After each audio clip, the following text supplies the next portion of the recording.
This is where all the magic happens. Yeah, baby! Today, we're going to be pulling a rabbit out the hat.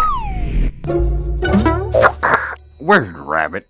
Last year, I purchased this Wahuda joiner. Wahuda hell? And this DeWalt planer after posting one item on Etsy.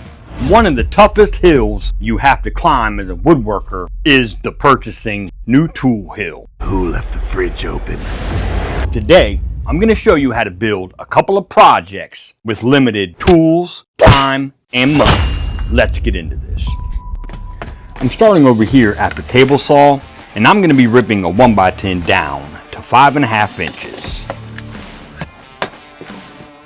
It's pretty scary knowing that robots and technology are taking away jobs from humans. And even scarier knowing that technology is taking the woodwork out of woodworker, leaving us with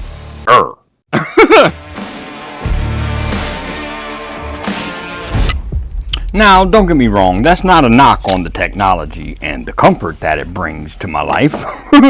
However, it's just that feeling you get when you're working with the tools and there's not a robot doing it for you. Does that make sense? I mean, let's keep it real. What would Dick Prinicky think? I have just the tool for the job. I'm cutting 4 pieces to 4.5 inches long of a 45 to long of a 45. And I'll set up a stop block to get consistent cuts. If you're unsure of who Dick Prinicky is, he's pretty much the pioneer of woodworking content creators. Only difference is he was in the middle of nowhere in complete isolation using a camera that you had to reel. Yeah, this was back in 1969. Just to think of how much freedom he really had living out in the wilderness. I'd take that any day over the noise we face today. Minus having to fend off the grizzly bears. Now that those 4 are cut, we're going to take and make one more bevel cut right at the top of these pieces. I marked a 1/4 inch from the outside edge, and that's where our 45-degree bevel will start. And again, I'll set a stop block up so I can get consecutive cuts. I guess my main gripe is we're kind of being forced to keep up with the times. But man, why does everything have to cost so much money? Not all of us have money like the rich men north of Richmond, if you know what I mean. But here we are. I'm going to be using some blue tape to tape up my joints because I'm going to be staining the inside of this piece before we move forward. Let me know that you're not a robot by smacking that like button and hitting subscribe. Make sure to smack that bell so you're notified every time I post a video. And I'm going to use some of this espresso stain. Now, to be honest, I usually make these types of projects out of some hardwood like walnut or maple, or a combination of both. And that does get you more bang for your buck.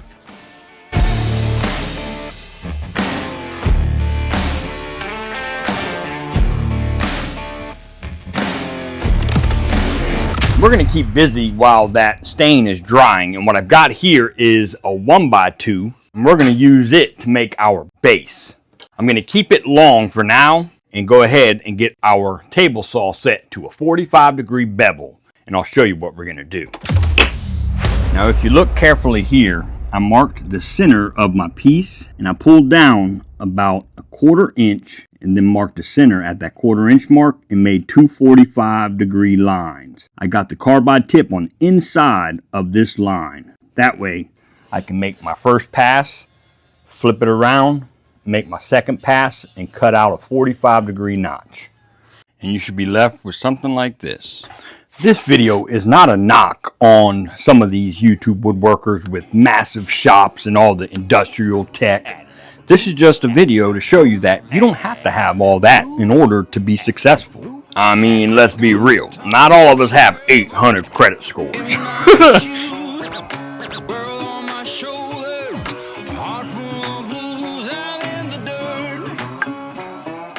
Okay, we're going to let that dry, and we're going to go ahead and fill our bottom in. So we'll just measure what we have in between our frame. I've got 3 1/4 by 3 1/4. I'll be using a 1x4 to get that cut.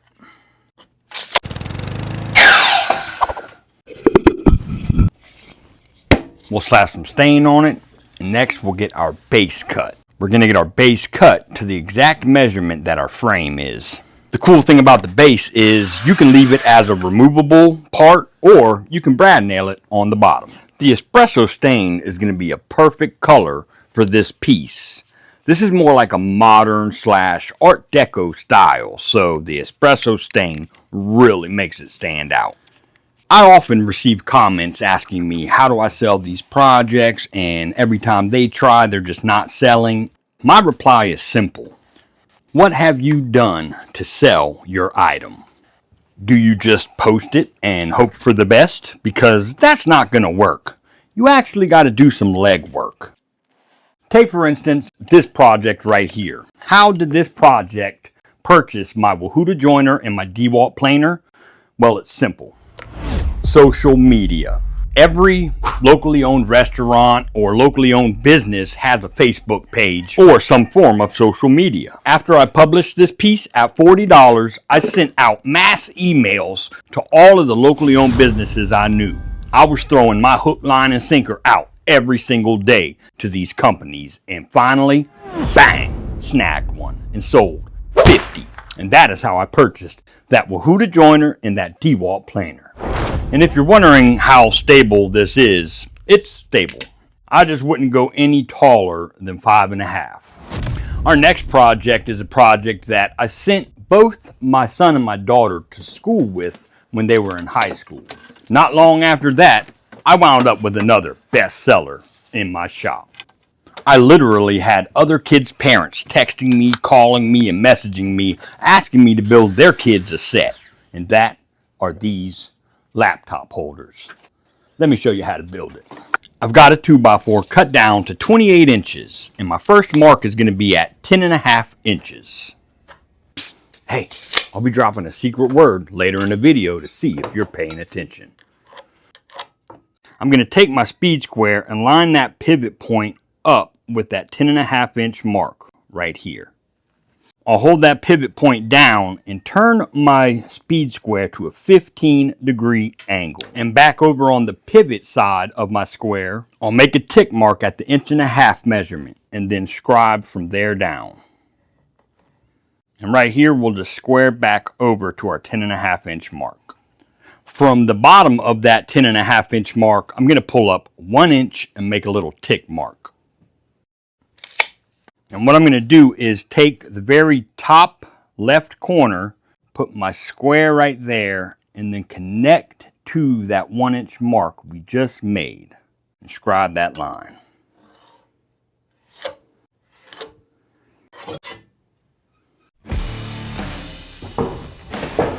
There's all sorts of ways you can cut this out. I'm just going to use a skill saw to sneak up on my mark, and then I'll cut the rest out with my bandsaw. Before we move on to our next step, I'm going to take and lay out for our circles that we're going to be drilling.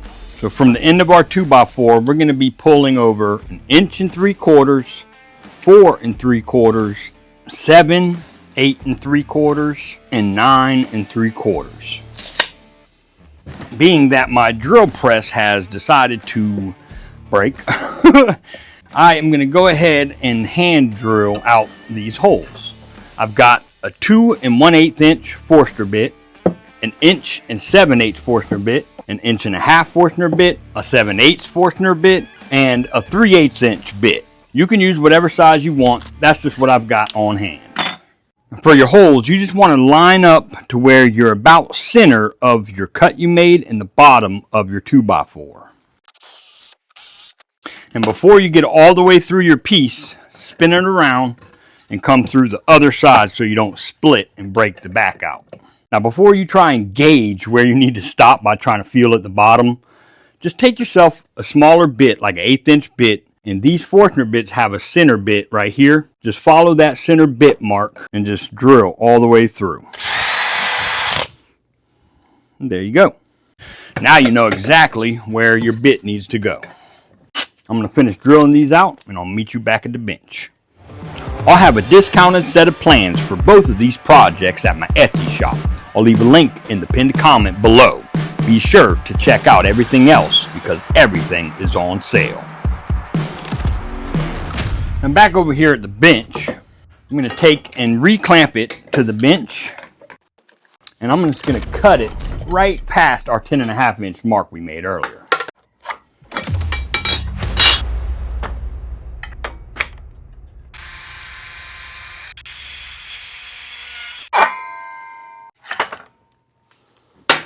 Now for my jigsaw, I don't have a blade long enough to cut through the 1.5 inch stock.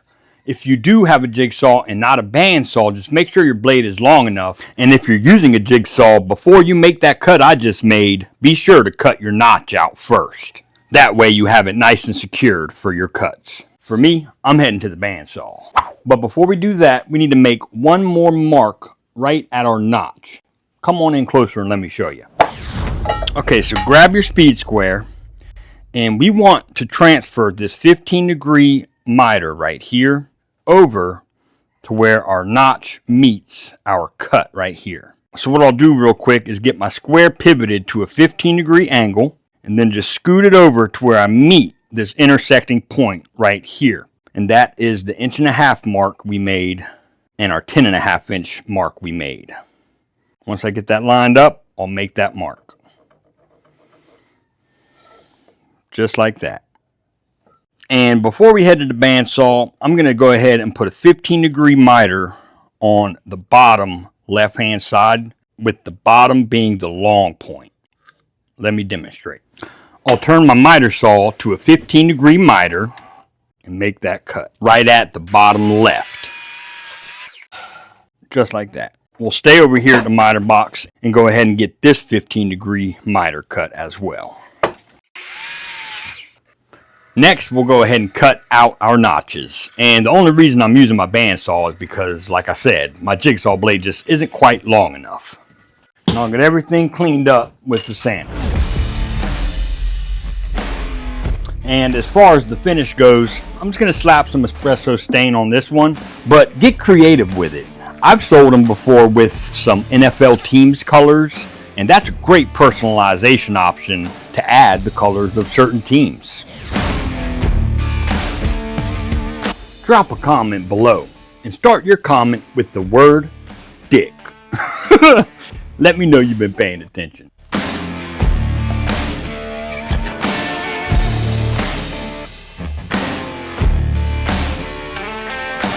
Well, there you have it, rock stars. Let's check out the price for these laptop lifters. And that's on sale. I mean, 65 bucks for two of these. I made them out of a 2x4. I'd sell these at about 35 bucks and make a big ass profit nonetheless.